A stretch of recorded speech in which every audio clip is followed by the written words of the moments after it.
Have you ever watched a movie based on a book you loved and felt like something just didn't hit the same? Maybe it's left out your favorite moment or added something that totally changed the vibe. Hi, I'm Joanna, and today on The Science in Our Lives, I'm diving into the world of adaptation. What happens when stories move from page to screen? My focus? The 2022 film Where the Crawdads Sing, based on Delia Owens' novel.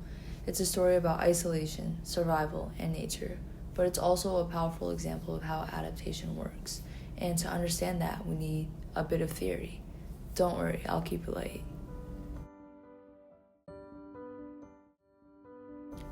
So let's start with a simple but important question. What even is an adaptation? According to Linda Hutchin, a leading scholar in this field, she argues that adaptations are not duplicates. They're creative reinterpretations shaped by cultural context, audience expectations, and medium-specific constraints. In her words, adaptations repeat without replication. That means a movie version of a book isn't trying to be a carbon copy.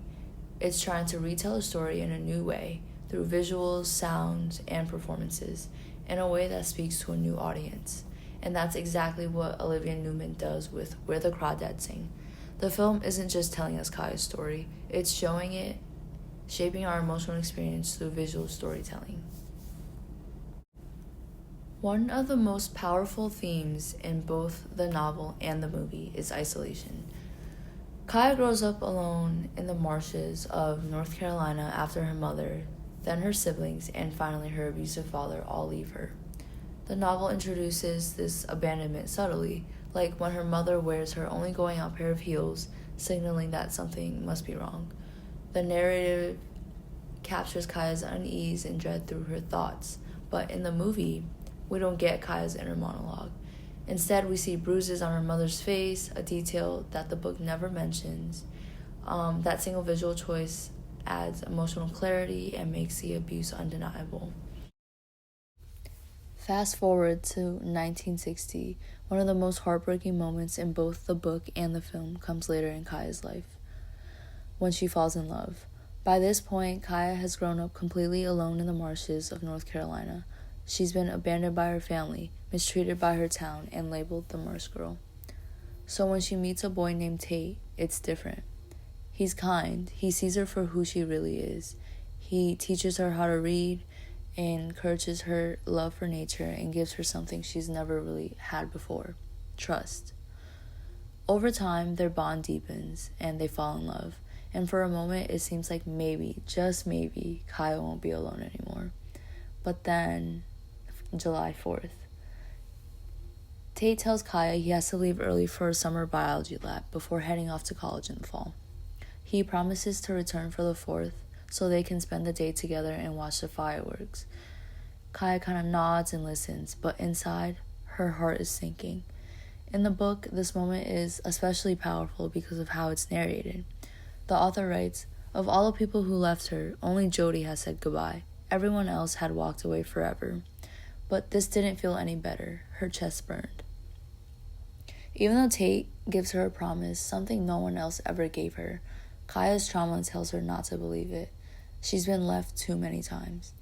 Her body remembers what it feels like to be abandoned, to watch someone disappear from the marsh path and never return. In the film, the same scene plays out, but it's a completely different language: silence. Around the 15-minute mark, we see Tate tell Kaya that he has to leave. She doesn't speak, she kind of just looks away. Her silence says everything.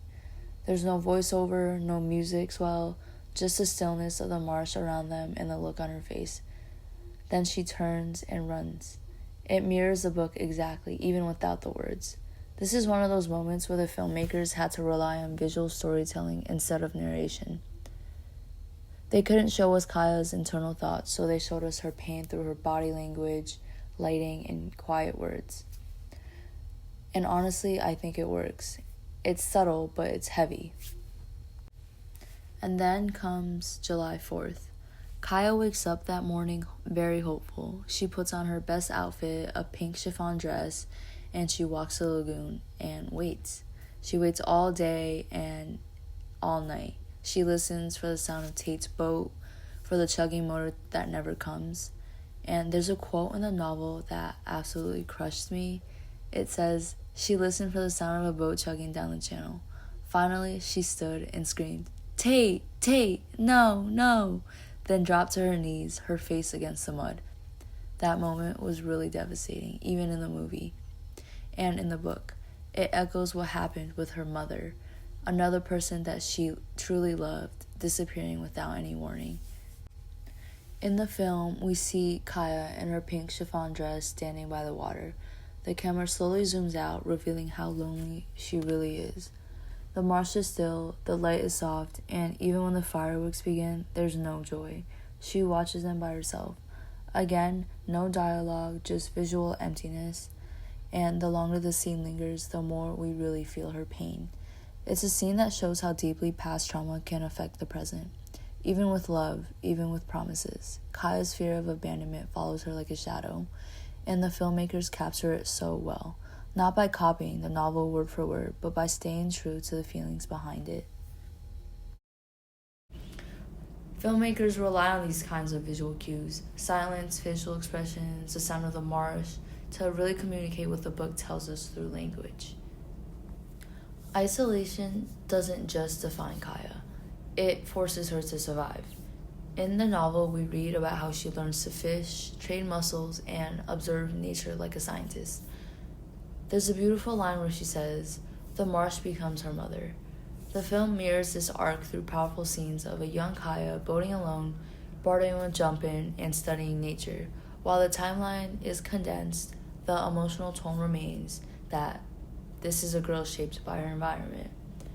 Through lighting, silence, and slow pacing, the filmmakers show us that Kaya's survival is both physical and emotional. She doesn't just live in the marsh, she becomes a part of it. So another key difference between the novel and the movie is the structure of it.